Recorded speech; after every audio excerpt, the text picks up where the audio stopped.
Court में क्या होगा? आज एक बड़ी महत्वपूर्ण हमारी तरफ से आर्गुमेंट्स दी गई और उसमें जो सवाल हमने पूछे कि एनफोर्समेंट डायरेक्टरेट हमें सलाह नहीं दे सकती कि साहब लोन भुगतान करने के लिए आपने प्रॉपर्टीज क्यों नहीं बेची।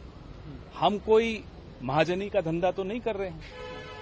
हमने लोन इंटरेस्ट फ्री दिया ताकि जो ऑब्जेक्टिव्स हैं अखबार निकालने के, अखबार में विचारधारा को प्रचारित करने के, वो ऑब्जेक्टिव्स फुलफिल हों। और अगर वो लोन चुकता नहीं कर पाए तो ईडी कौन है जो हमें सलाह देंगी कि साहब आप प्रॉपर्टी बेच के लोन चुकवा देते। इस धंधे में तो हम नहीं हैं। तो हमने उस अखबार का पुनर्जागरण करने के लिए, पुनर्जीवित करने के लिए जो रिस्ट्रक्चरिंग किया, जो कंपनी बनाई, वो आपके सामने नॉट फॉर प्रॉफिट कंपनी है।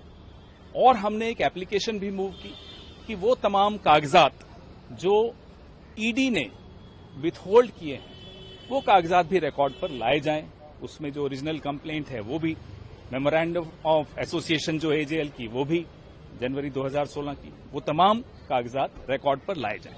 सर, जो सीनियर वकील थे आज पेश हुए कांग्रेस की राहुल गांधी जी की तरफ से, उन्होंने मोतीलाल वोरा जी का जिक्र किया कि उनसे पूछताछ हुई थी काफी लंबे समय तक, लेकिन ईडी उनकी मृत्यु तक इंतजार करती रही पहले से आके, जबकि वो जानते थे कि किस तरीके से सारा कुछ हुआ, वो जानते थे, बता सकते, लेकिन उनको अब उनके जाने के बाद अब ईडी एक्टिव हुई। जी, वकील साहब ने ये बात सामने रखी कि किस तरह से ईडी उस वक्त तक इंतजार करती रही कि जब तक वोरा जी का देहांत न हो जाए और उसके बाद अचानक सक्रिय हुई। बिल्कुल ये बात रखी गई। सर, उन्होंने मैडम सोनिया गांधी के भी बयान का जिक्र करा जिसमें उन्होंने कहा था कि हाँ हमने बनाई थी यंग इंडिया, लेकिन हमने रिवाइवल के लिए बनाई थी। रिवाइवल के लिए बनाई, और रिवाइवल आप सबके सामने है। ऐसा नहीं कि रिवाइवल आपके सामने नहीं है, सबके सामने है। और जो रेंट है, जो प्रॉपर्टीज है, कहीं भी किसी व्यक्ति विशेष को प्रॉफिट देने के लिए